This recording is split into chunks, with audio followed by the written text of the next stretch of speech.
Un saludo a todos los hermanos de la Iglesia Semillas de Fe.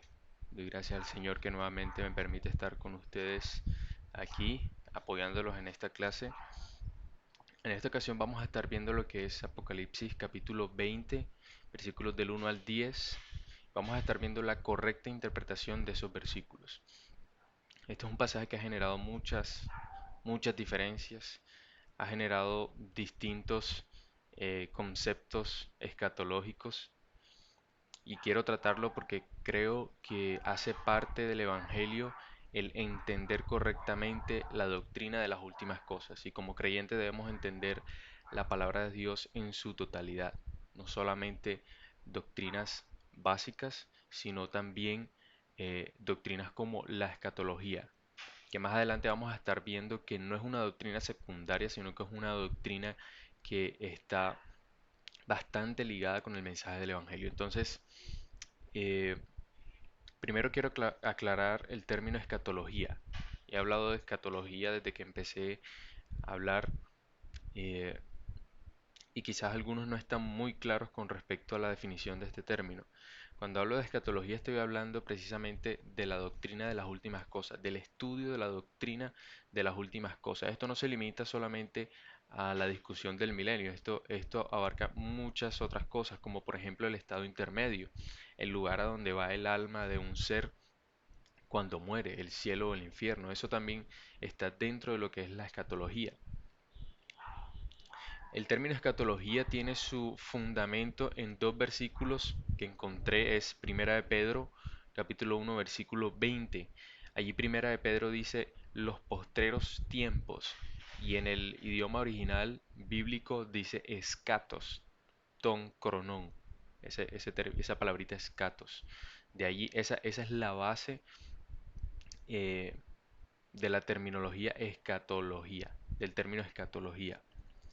El segundo pasaje es Primera de Juan capítulo 2 versículo 18.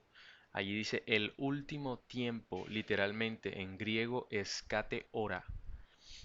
Entonces, cuando utilizamos el término escatología, siempre recuerden que primero estamos utilizando un término bíblico y segundo estamos haciendo referencia a los postreros tiempos, al último tiempo, a la doctrina de las últimas cosas. Entonces, espero que a lo largo de la exposición, cuando ya esté mencionando eh, muchas veces el término escatología, espero que ya sepan que que estoy haciendo referencia a los postreros tiempos y a la doctrina de las últimas cosas. Pero aunque como dije, la escatología abarca muchas cosas, como el estado intermedio. En esta ocasión solamente nos vamos a enfocar en Apocalipsis 20, versículos del 1 al 10, en la doctrina del milenio, en qué sucede cuando Cristo viene por segunda vez, qué va a suceder antes o qué va a suceder después. Ahora quizás muchos de ustedes se estarán preguntando por qué es necesario conocer esto. O sea, si ya he creído en Cristo para salvación, ¿por qué comprender los detalles de la segunda venida de Cristo? ¿Por qué darle importancia a la escatología? Sea cual sea mi posición, Cristo viene por segunda vez y yo soy salvo y se acabó. Quizás muchos tengan ese pensamiento, pero déjenme presentarles lo que la palabra de Dios nos dice en 1 Corintios capítulo 15 versículos del 1 al 34 y 2 de Pedro capítulo 3 versículos del 1 al 18. Vamos allá, por favor. 1 Corintios capítulo 15 versículos del 1 al 34. Ese va a ser el primer pasaje que vamos a estar viendo. Y vamos a ver por qué necesitamos comprender los detalles de la escatología bíblica y vamos a ver por qué es importante conocer sobre escatología.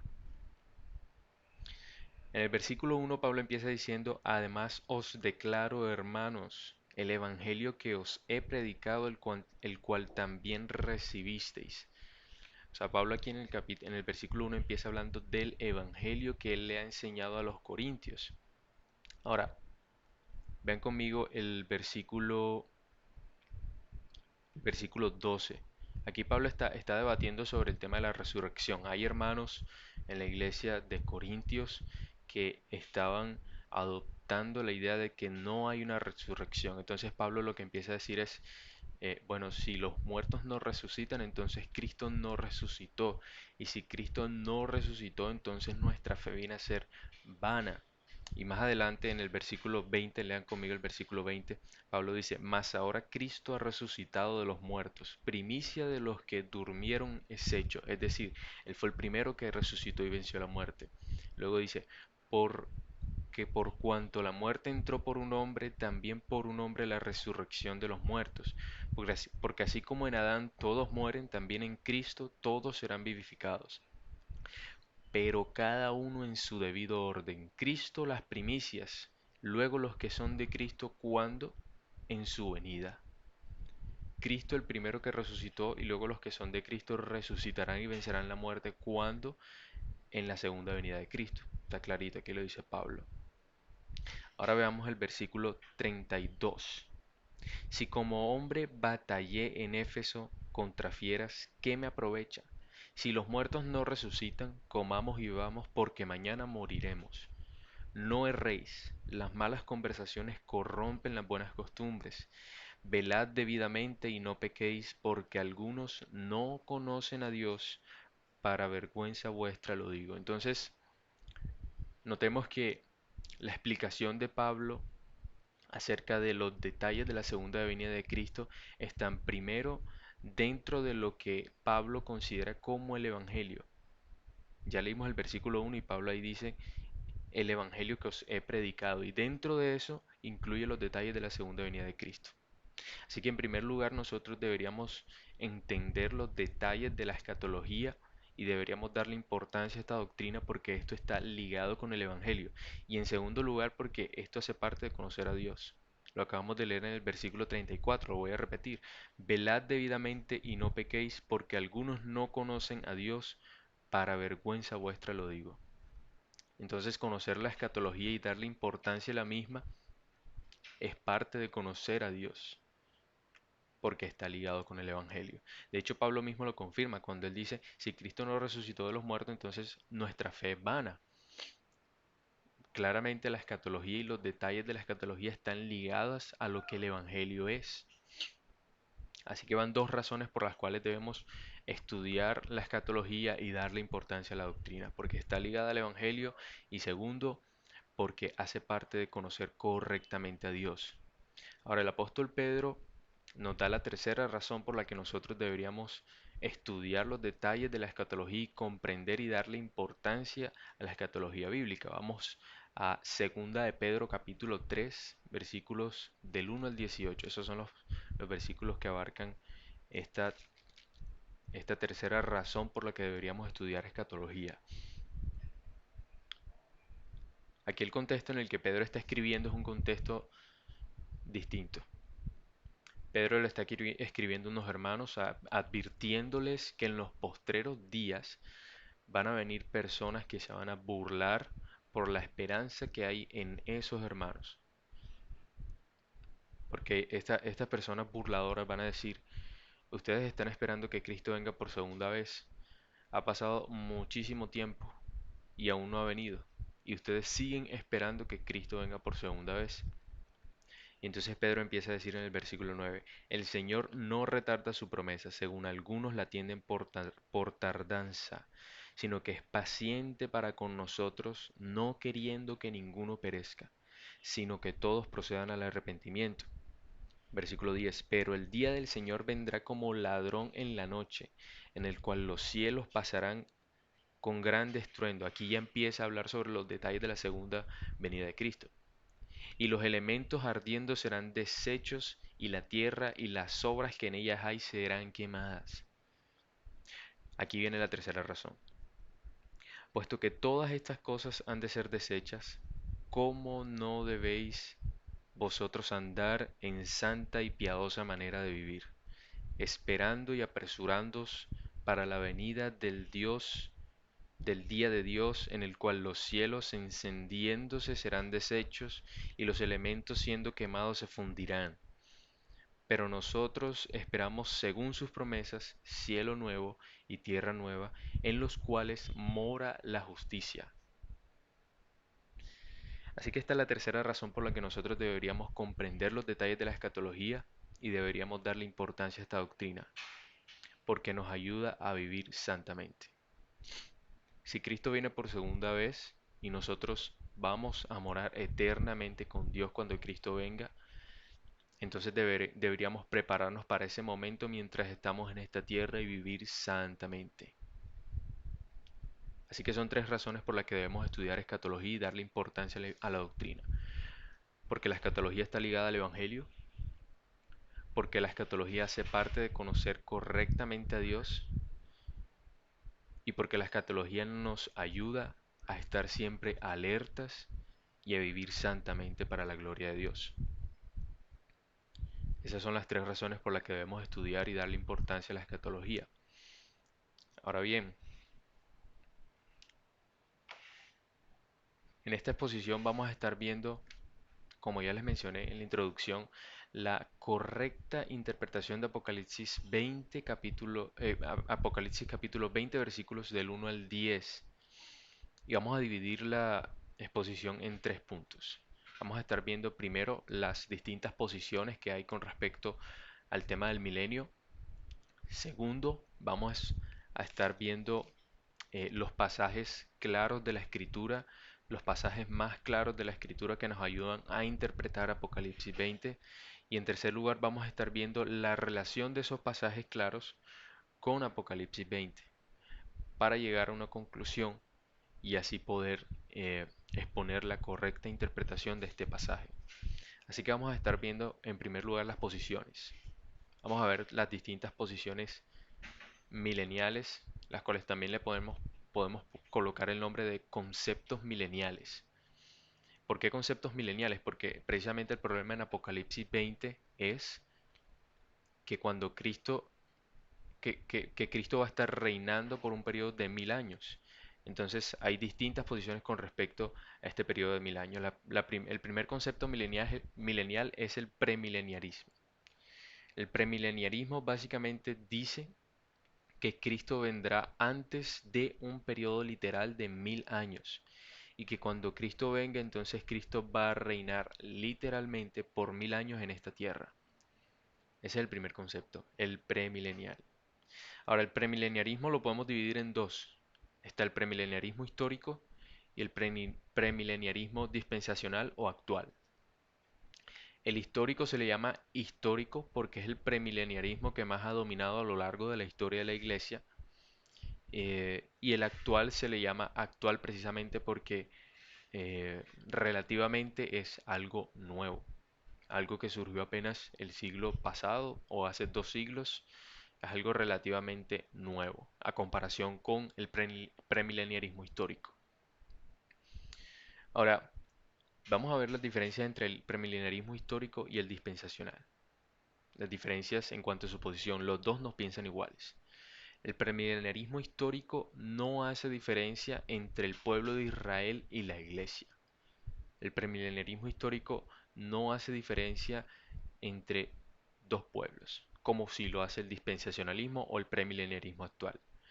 El premileniarismo actual o el dispensacionalismo cree que el pueblo de Israel es un pueblo de Dios y la iglesia es otro pueblo de Dios, o sea, los gentiles, nosotros. El histórico no. El histórico cree que la iglesia son las personas que el Señor llama tanto de Israel como del resto del mundo. Ellos hacen una distinción de Israel no en el sentido espiritual, no en el sentido de que es un pueblo distinto de Dios, sino simplemente la distinción es una distinción normal. El pueblo de Israel es el pueblo de Israel y es único a comparación con el resto de las naciones, así como cualquier nación es única. Pero no hay una distinción en el sentido de que haya dos pueblos de Dios, el pueblo de Israel y los gentiles, no. El premileniarismo histórico cree que tanto el pueblo de Israel como el pueblo gentil es un solo pueblo de Dios y es el Israel espiritual. El dispensacionalismo, como ya dije, hace la distinción entre dos pueblos. Además, el dispensacionalismo cree que cuando Cristo venga por segunda vez van a haber dos fases en esa segunda venida. Va a ser como primero Cristo viene rapta a su iglesia para que no sufra la tribulación. Hay una tribulación de 7 años y luego Cristo viene a la tierra otra vez para reinar por 1000 años, para luego vencer el mal y entonces ahí sí entrar en la eternidad. Incluso el dispensacionalismo cree que Israel y la iglesia van a vivir eternamente separados. Israel va a vivir en la tierra y la iglesia va a vivir en el cielo. El premileniarismo histórico no hace ese montón de distinciones. El premileniarismo histórico cree que la segunda venida de Cristo es un solo evento, simplemente que cuando Él venga por segunda vez va a reinar por 1000 años para luego vencer el mal y entonces sí dar entrada al estado eterno. Ahora pasemos al siguiente concepto milenial, es el postmileniarismo. Si el premileniarismo es que Cristo viene por segunda vez antes de un periodo literal de 1000 años, entonces el postmileniarismo diría que Cristo viene por segunda vez luego de un periodo de 1000 años. Ahora, el postmileniarismo cree que ese periodo de 1000 años antes de la venida de Cristo va a ser una edad dorada. Y aquí también hay distinción entre dos grupos. Está el postmileniarismo primitivo y el postmileniarismo actual. También se divide en histórico y en actual. El primitivo es un poquito más espiritual que el actual.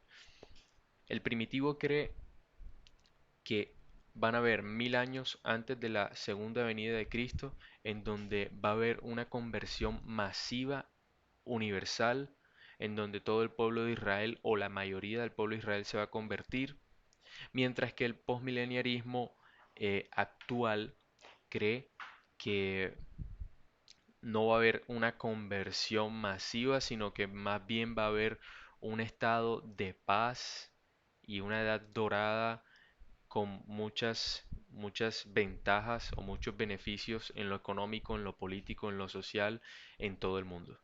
Entonces ellos, los actuales, son un poquito más centrados en la vanidad de este mundo, mientras que los primitivos están centrados más que todo en la conversión de muchas personas por medio de la predicación del Evangelio. Y por último está el concepto amileniarista. Los amileniaristas no creen en un periodo literal de 1000 años y creen que cuando Cristo venga va a haber un solo evento de la segunda venida, es solamente un solo evento y que cuando Cristo venga por segunda vez, inmediatamente entramos al estado eterno, con sus juicios, juicios para los justos, juicio para los injustos y los debidos resultados.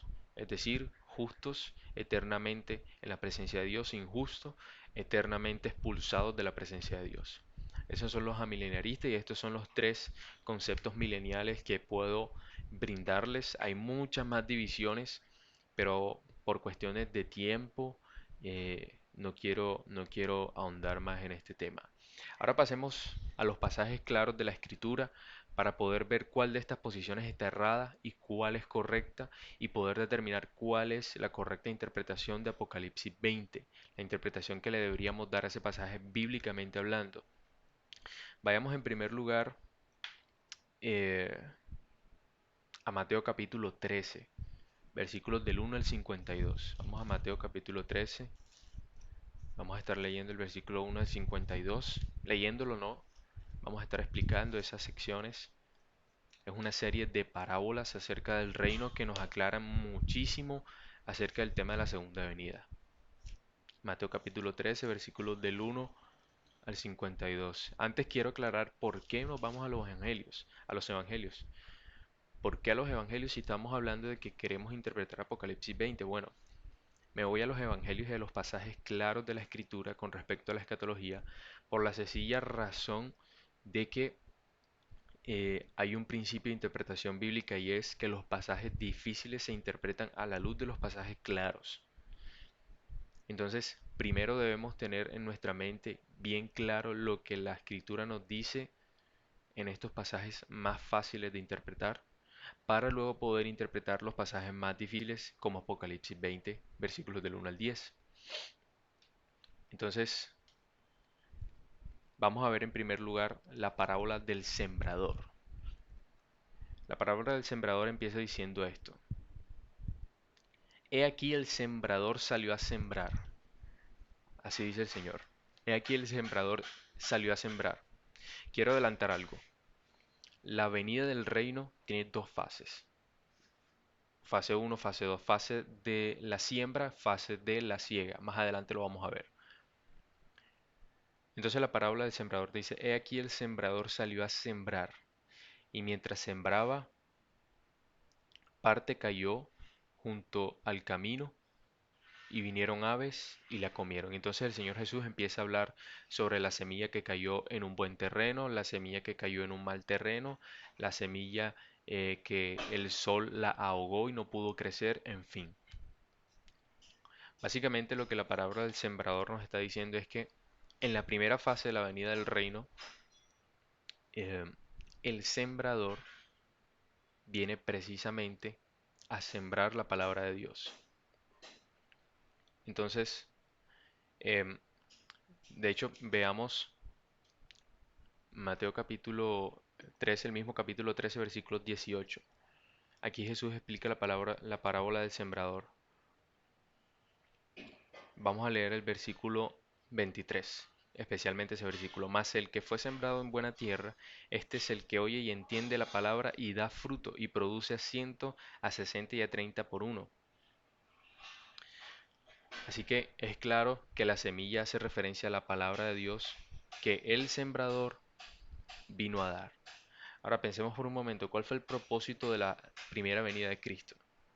Sí, es correcto decir que Él vino para morir en la cruz, para salvar a su pueblo, pero Jesús habló específicamente, explícitamente de un propósito, y es dar a conocer la verdad. Vamos a Juan capítulo 17.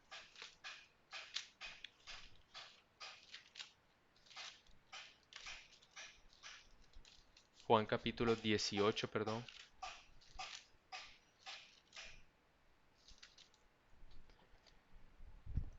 Versículo, versículo 37, vamos a leer desde ahí. Le dijo entonces Pilato, ¿luego eres tú rey? Respondió Jesús, tú dices que yo soy rey. Yo para esto he nacido, aquí está el propósito, y para esto he venido al mundo, para dar testimonio de la verdad. Y versículos anteriores, mientras Jesús oraba por sus discípulos, él dice, él ora al Señor, Padre, enséñales la verdad, tu palabra es verdad. Entonces, ¿a qué vino Jesús? A enseñar la verdad de Dios, a enseñar la palabra de Dios, a sembrar la palabra de Dios. Así que está claro que el sembrador del que se habla en esta parábola es principalmente Cristo. Está hablando de Cristo. Cristo es el sembrador que vino a dar a conocer la verdad para salvar a su pueblo. Ahora sigamos con la siguiente parábola. Sigamos en Mateo capítulo 13. Vamos a seguir con la siguiente parábola, que es la del trigo y la cizaña. Básicamente esto es una secuencia de la parábola del sembrador. En la parábola del trigo y la cizaña está creciendo junto lo bueno con lo malo. Lo bueno crece junto con lo malo. Hay un tiempo en el que luego de la siembra, luego de la primera fase de la venida del reino, luego de la primera venida de Cristo, luego de esa siembra, lo bueno crece junto con lo malo. Entonces, veamos el versículo 27 y 28. Aquí le preguntan algo al Señor, al sembrador. Versículo 27 y 28. Vinieron entonces los siervos del padre de familia y le dijeron, Señor, ¿no sembraste buena semilla en tu campo? ¿De dónde pues tienes cizaña? ¿Quieres pues que vayamos y la arranquemos? Versículo 28, eso es lo que dice. ¿Y qué responde el sembrador? No, no sea que al arrancar la cizaña arranquéis también con ella el trigo. Dejad crecer juntamente lo uno y lo otro hasta la siega, y al tiempo de la siega yo diré a los segadores, recoged primero la cizaña y atadla en manojos para quemarla, pero recoged el trigo de mi granero, perdón. Entonces, fíjense, ya hablamos del tiempo de la siembra, ahora estamos en el tiempo de la siega, segunda fase. Fase de la siembra, tiempo en el que lo bueno crece junto con lo malo, fase de la siega, el fin, la segunda venida de Cristo. ¿Por qué la segunda venida de Cristo? El Señor Jesús lo explica en los versículos 36 en adelante de Mateo 13. Vean conmigo. Entonces, despedida la gente, entró Jesús en la casa. Acercándose a él sus discípulos le dijeron, explícanos la parábola de la cizaña del campo. Respondiendo él les dijo, el que siembra la buena semilla es el Hijo del Hombre, el Hijo del Hombre es el sembrador. El campo es el mundo. La buena semilla son los hijos del reino y la cizaña son los hijos del malo. El enemigo que la sembró es el diablo y la siega es el fin del siglo y los segadores son los ángeles. Entonces la siega es la segunda fase de la venida del reino, es decir, la segunda venida de Cristo. De manera que como se arranca la cizaña y se quema en el fuego, así será en el fin de este siglo. Así será en el fin de este siglo. Enviará el Hijo del Hombre a sus ángeles y recogerán de su reino a todos los que sirven de tropiezo y a los que hacen iniquidad y los echarán en el horno de fuego. Allí será el lloro de crujir de dientes. Entonces los justos resplandecerán como el sol en el reino de su Padre. El que tiene oídos para oír, oiga. Está clarito. Pregunto, ¿será que el Señor Jesús está dando alguna opción o está insinuando algo para que nosotros metamos un periodo literal de 1000 años antes o después de su venida? Yo no lo veo aquí. Sinceramente, no lo veo. El pasaje es muy claro. Tiempo de la siembra, lo bueno crece junto con lo malo. Tiempo de la siega, juicio en el tiempo de la siega y resultados del juicio. Es un solo evento la segunda venida.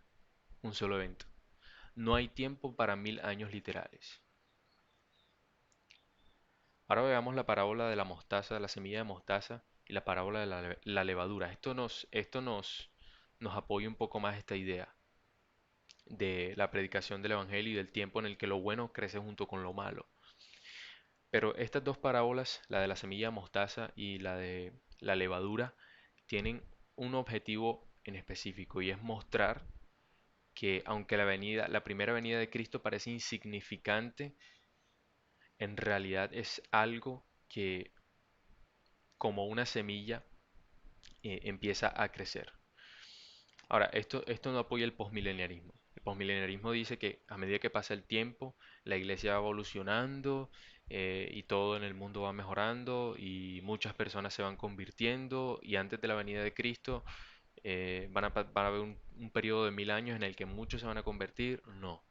Esto no es lo que apoya y no es la intención de la parábola de la semilla de mostaza y de la levadura. Entendamos el contexto. En versículos anteriores, en capítulos anteriores, Juan el Bautista duda de la venida del Mesías, duda de que Cristo sea el Mesías. De hecho, él envía a discípulos, Juan el Bautista envía a sus discípulos a Jesús para preguntarle, ¿eres tú el que había de venir o estamos esperando a alguien más? ¿Y por qué Juan el Bautista le pregunta esto? Bueno, Juan el Bautista creía en la venida de un Mesías, pero tenía algo errado, porque los judíos creían que cuando venga el Mesías, todos los opresores del pueblo y todos los enemigos de Dios van a ser destruidos. Entonces, claro, Juan el Bautista se encuentra en la cárcel, Cristo está predicando el Evangelio, Juan el Bautista no ve que Cristo está destruyendo a los enemigos de Dios, él duda. Cristo le responde a los discípulos de Juan el Bautista y le dice, bueno, yo he venido, estoy haciendo esto otro, comprueben con la escritura si soy o no soy. Yo soy, le dice Cristo a los discípulos de Juan el Bautista. Entonces la intención de esta parábola es mostrar que aunque la primera venida del Mesías parece insignificante, en realidad es el inicio de algo muy grande que se va a consumar cuando Cristo venga por segunda vez. Entonces el posmilenarismo queda descartado absolutamente y la semilla de mostaza y la parábola de la levadura no enseñan lo que el posmilenarismo enseña. Y el premileniarismo también queda descartado según lo que acabamos de ver, según lo que acabamos de leer, que son las mismas palabras del Señor Jesús, porque no hay tiempo para 1000 años después de la segunda venida de Cristo. No lo hay, ni después ni antes. Y la parábola de la red nos confirma aún más esto. La parábola de la red dice, asimismo el reino de los cielos es semejante a una red que echada en el mar recoge de toda clase de peces, y una vez llena, la sacan a la orilla y sentados recogen lo bueno en cestas y lo malo lo echan fuera. Así será al fin del siglo. Así será al fin del siglo. Tal cual. Así será. Lo bueno crece junto con lo malo, primera venida de Cristo, lo bueno crece junto con lo malo, segunda venida de Cristo, juicio inmediato y resultados del juicio inmediatamente. Así será en el fin del siglo. Saldrán los ángeles y apartarán a los malos de entre los justos y los echarán en el horno de fuego. Allí será el lloro y el crujir de dientes. Yo creo que ha quedado claro el mensaje escatológico que las mismas palabras del Señor Jesús nos están transmitiendo. No hay tiempo para 1000 años literales. No lo hay. Ahora pasemos a nuestro último punto. Ya vimos las distintas posiciones escatológicas. Hemos visto los pasajes claros de la Escritura que nos hablan sobre la escatología. Y ahora vamos a relacionar en tercer y último lugar estos pasajes claros con Apocalipsis 20. Así que vámonos a Apocalipsis 20, vamos a leer desde el versículo 1 hasta el versículo 10. Apocalipsis 20, versículo del 1 al 10. Y vi a un ángel que descendía del cielo con la llave del abismo y una gran cadena en la mano, y prendió al dragón, la serpiente antigua que es el diablo y Satanás, y lo ató por 1000 años, y lo arrojó al abismo, y lo encerró y puso sus sellos sobre él para que no engañase más a las naciones, hasta que fuesen cumplidos 1000 años. Y después de esto debe ser desatado por un poco de tiempo. Versículo 4. Y vi tronos, y se sentaron sobre ellos los que recibieron facultad de juzgar, y vi almas de los decapitados por causa del testimonio de Jesús y por la palabra de Dios, los que no habían adorado a la bestia ni a su imagen, y que no recibieron la marca en sus frentes ni en sus manos, y vivieron y reinaron con Cristo 1000 años. Pero los otros muertos no volvieron a vivir hasta que se cumplieron 1000 años. Esta es la primera resurrección. Bienaventurado y santo el que tiene parte en la primera resurrección. La segunda muerte no tiene potestad sobre estos, sino que serán sacerdotes de Dios y de Cristo y reinarán con él 1000 años. Versículo 7. Cuando los 1000 años se cumplan, Satanás será suelto de su prisión y saldrá a engañar a las naciones que están en los cuatro ángulos de la tierra, a Gog y a Magog, a fin de reunirlos para la batalla, el número de los cuales es como la arena del mar. Y subieron sobre la anchura de la tierra y rodearon el campamento de los santos y la ciudad amada, y de Dios descendió fuego del cielo y los consumió. Y el diablo que los engañaba fue lanzado en el lago de fuego y azufre, donde estaban la bestia y el falso profeta, y serán atormentados día y noche por los siglos de los siglos. Ahora, este pasaje de Apocalipsis 20 sigue el mismo esquema que hemos estado tratando. Primera venida de Cristo, tiempo en el que lo bueno crece junto con lo malo, pero también tiempo en el que Satanás no tiene potestad sobre la iglesia y hay convertidos. Luego de ese tiempo, segunda venida de Cristo, juicio y estado eterno. Un solo evento, no hay 1000 años literales. Pero vamos a ver qué es lo que Apocalipsis 20 está haciendo referencia cuando habla de 1000 años. Vamos a anotar en primer lugar el lugar en el que el reino milenial se lleva a cabo. Versículo 4. Juan en la visión dice, y vi tronos. Y luego dice, vi almas. Y luego dice, terminando el versículo 4, y vivieron y reinaron con Cristo 1000 años. Entonces, ¿dónde se dan los 1000 años? ¿En la tierra o donde se encuentran los tronos y las almas? No cuerpos, almas. Voy a repetir. Y vi tronos, versículo 4. Y vi tronos, y vi almas, y vivieron y reinaron con Cristo 1000 años. Entonces, ¿dónde sucede el reinado de Cristo? ¿Cuál es el lugar del reinado de Cristo? En el cielo, no en la tierra. En el lugar en donde se encuentran los tronos y las almas. Allí es donde Cristo va a reinar por 1000 años. Vamos a dividir Apocalipsis 20 y estos versículos que estamos tratando en tres. Primero la atadura de Satanás, versículos del 1 al 3. Luego los 1000 años, que lo acabamos de ver, versículos del 4 al 6. Y luego la destrucción de Satanás, versículos del 7 al 10.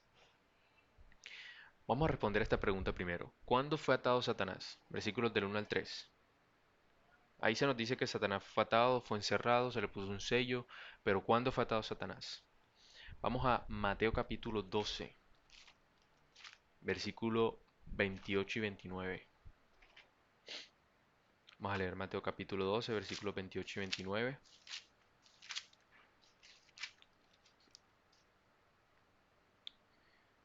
Allí dice, pero si yo por el Espíritu de Dios echo fuera a los demonios, ciertamente ha llegado a vosotros el reino de Dios.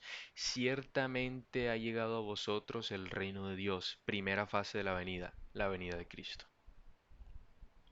Porque puede alguno entrar en la casa del hombre fuerte y saquear sus bienes si primero no le ata? Y entonces podrá saquear su casa. Entonces Cristo vino por primera vez para atar al enemigo y para poder hacer lo que Él quiere hacer en su reino, mientras hay ese tiempo en el que lo bueno crece junto con lo malo. La atadura de Satanás sucedió cuando Cristo murió en la cruz y resucitó. Ahora, es interesante que he estado haciendo énfasis en que el reinado de Cristo es en el cielo. Piensen bien, cuando Cristo resucitó y ascendió, Él se sentó en el trono, es decir, Él está reinando. Está clarísimo. Primera venida de Cristo, atadura de Satanás, resurrección, ascensión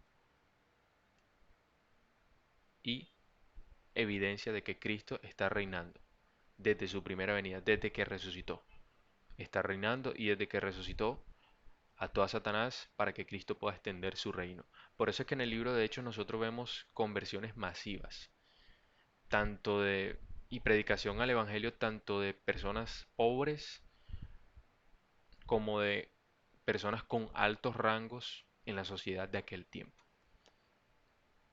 Entonces, primera venida de Cristo, atadura de Satanás, tiempo en el que lo bueno crece junto con lo malo, pero al mismo tiempo es un momento en el que el reino de Cristo crece, no a la manera de que el postmileniarismo enseña, pero crece como Cristo quiere que crezca.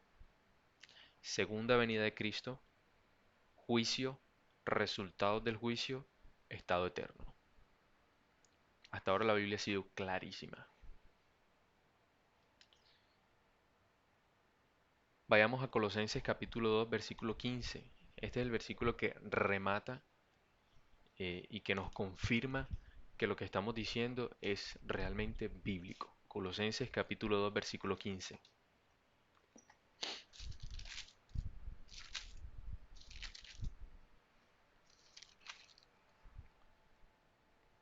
Allí Pablo dice, y despojando a los principados y a las potestades, está hablando de Cristo, los exhibió públicamente, triunfando sobre ellos en la cruz.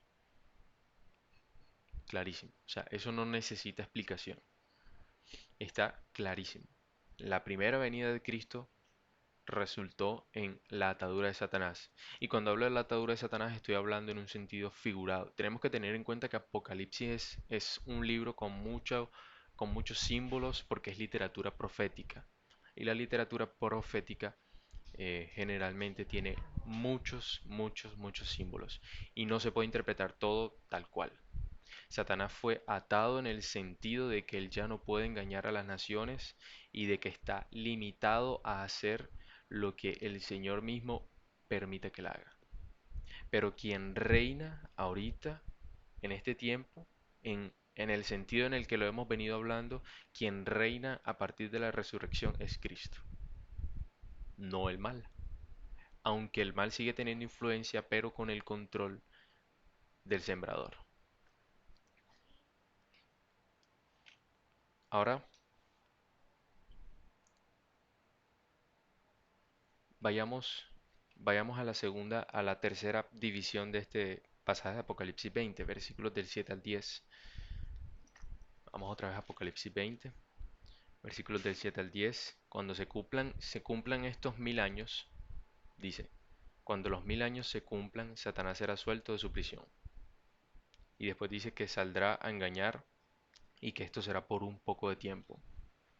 Y después habla de los cuatro ángulos de la tierra, es decir, está hablando de algo universal, de algo global, mundial. ¿Qué son estos 1000 años? Entonces, ¿qué son estos 1000 años? ¿Cómo es que Satanás va a ser desatado otra vez por un poco de tiempo?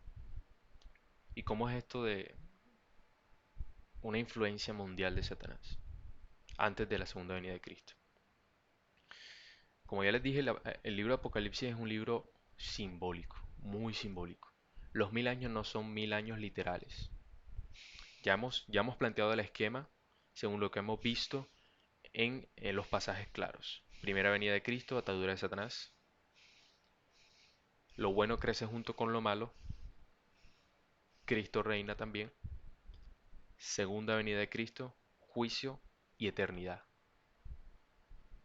Entonces, ¿qué son estos 1000 años? Si Cristo está reinando en el cielo, como ya lo hemos aclarado anteriormente, porque el reinado de Cristo es, según Juan, en donde se encuentran los tronos y las almas. El reinado milenial de Cristo es donde se encuentran los tronos y las almas. Entonces, ¿dónde metemos los 1000 años? Claro, primera venida de Cristo, ascensión, resurrección, ascensión de Cristo, reinado de Cristo, periodo de 1000 años. El periodo de 1000 años es ese periodo en el que lo bueno crece junto con lo malo. ¿Por qué? Porque hoy día Cristo reina en los cielos. Es decir, aún estamos en el milenio, hablando no literalmente de 1000 años, sino hablando figurativamente. Entonces 1000 años es un número que representa una cantidad, un periodo de tiempo largo, indeterminado, pero limitado. Es un periodo de tiempo que nosotros no conocemos cuál es. Es un periodo de tiempo largo, pero es un periodo de tiempo limitado, que va a tener un fin. Ahora, luego de esos 1000 años, Juan nos dice que Satanás va a ser atado por un poco de tiempo. Es decir, antes de la segunda venida de Cristo, lo que va a suceder es una persecución mundial a nivel global contra la iglesia. ¿Por qué? Porque Juan nos dice que Satanás, cuando es soltado por un poco de tiempo, él se prepara para la batalla y habla de cuatro ángulos de la tierra, es decir, está hablando de algo mundial. Entonces, antes de la segunda venida de Cristo, y aquí se cae el postmileniarismo otra vez, antes de la segunda venida de Cristo, Satanás va a ser desatado por un poco de tiempo. La iglesia va a sufrir una tremenda persecución, no hay ninguna edad dorada aquí. Y entonces Cristo vendrá por segunda vez. Y cuando Cristo venga por segunda vez, entonces vendrá el tiempo de la siega en el que lo bueno es separado de lo bueno tiene su recompensa y lo malo también. Lo bueno estará en la eternidad con Dios y lo malo en la eternidad sin Dios. Es un solo evento, no hay más nada. No hay 1000 años literales, ni después de la segunda venida de Cristo ni antes de ella. Así que esta es la correcta interpretación de Apocalipsis 20. Me parece que esta es la correcta interpretación de Apocalipsis 20. Me parece que el amileniarismo ha ganado dentro de todo lo que hemos visto y debido a todo lo que hemos visto que los pasajes claros son los que nos dan la luz para interpretar Apocalipsis 20. Y aunque esto fue una exposición muy corta de escatología y del milenio, espero que esto por lo menos les haya motivado a ustedes a seguir estudiando este tema y recuerden lo que les dije en un principio. Debemos estudiar la escatología y entenderla bíblicamente y darle importancia a esta doctrina porque esta doctrina está ligada al Evangelio, pues es nuestra esperanza. Es nuestra esperanza que algún día el Señor viene a derrotar la muerte y es nuestra esperanza que vamos a estar con Él eternamente. Entonces, la escatología está ligada al Evangelio. La escatología hace parte de conocer a Dios correctamente y la escatología nos ayuda a vivir para la gloria de Dios. Espero que esto les haya ayudado muchísimo, les haya despejado muchas dudas que quizás algunos de ustedes tengan, que sé que sí, porque precisamente yo tenía todas estas dudas. Empecé a estudiar un poquito este tema y estoy aprovechando que lo tengo algo fresco en mi mente para poder compartírselos y que sea de provecho para ustedes, que sea de edificación y espero que ustedes profundicen en este estudio y como les dije, profundicen en el estudio del Evangelio, profundicen en el conocimiento de Dios y profundicen y se dediquen a vivir santamente para la gloria de Dios, preparándonos para su segunda venida. Así que esto ha sido todo. Vamos a cerrar en oración y darle gracias al Señor por esto. Padre, gracias por tus misericordias, porque me has permitido enseñar tu palabra a estos hermanos, compartir lo que tú me has enseñado a mí. Te pido, Señor, que abras nuestros corazones, que nos hayas hablado a nosotros, que nosotros podamos guardar tu palabra todos los días, que podamos aplicarla, que podamos vivir santamente para tu gloria y que podamos conocerte correctamente. Ayúdanos, Señor, en esto. Te ruego por todos los hermanos de esta iglesia, por el pastor, que los sostengas a todos económicamente y también espiritualmente sobre todas las cosas. En el nombre de Jesús, pongo esto en tus manos. Amén. Un saludo, hermanos, y muchas gracias por la invitación.